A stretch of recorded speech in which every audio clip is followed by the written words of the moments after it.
Hé, chef! Chef! Il revient! Le type à la voiture! Hé!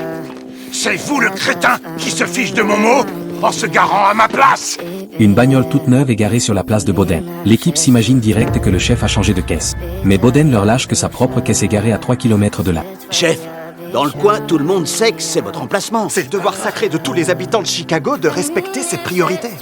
Boden la joint humble et dit que c'est un espace public. C'est la règle du premier arrivé, premier servi. Mais les gars de la caserne trouvent ça injuste pour leur chef. Ils poussent Boden à laisser un mot pour afficher le relou. Il y en a même qui proposent de caler un truc pour bloquer la place. Pris entre deux feux, Boden finit par céder. Il laisse un petit mot, mais l'équipe trouve que le chef a été bien trop gentil. Pour eux, faut que le mec capte direct que cette place est chasse gardée. Du coup, ils tirent au sort pour savoir qui va s'en charger.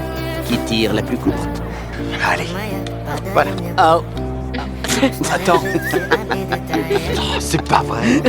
Le lendemain, Ritter pose carrément un transat au milieu de la place. Il est sûr que comme ça, personne n'osera plus squatter l'endroit. Sauf que le jour d'après, la place de Boden est encore prise. Là, le chef a carrément les boules. Il a dû se garer à des kilomètres de la caserne et se taper tout le reste du trajet à pied pour embaucher. Ritter tombe d'eau lui aussi. C'est pourtant lui qui avait posé le transat de ses propres mains. Ils sortent tous shaker et voient que le transat a juste été balancé sur le côté. Cette fois, Boden laisse un nouveau mot. Et vu comment il est vénère, le message doit être sacrément corsé. Il demande aux gars de surveiller la place en mode vigilance non-stop, histoire de choper le coupable qui lui fauche sa place. Les pompiers tournent pour faire le guet, et ils finissent par voir débouler le proprio du camion. Mais quand Boden débarque avec toute l'équipe pour l'allumer, il capte qu'à l'arrière du camion, il y a une bonne sœur paralysée. Le mec s'est garé là juste pour pouvoir la raccompagner tranquillement chez elle. D'un coup, toute la colère de Boden retombe comme un soufflet. Il lui dit direct de squatter la place autant qu'il veut. Il appelle même ses gars en renfort pour aider la sœur à monter dans la caisse. Boden en profite pour récupérer son mot en scred, bien soulagé que personne n'ait eu le temps de le lire.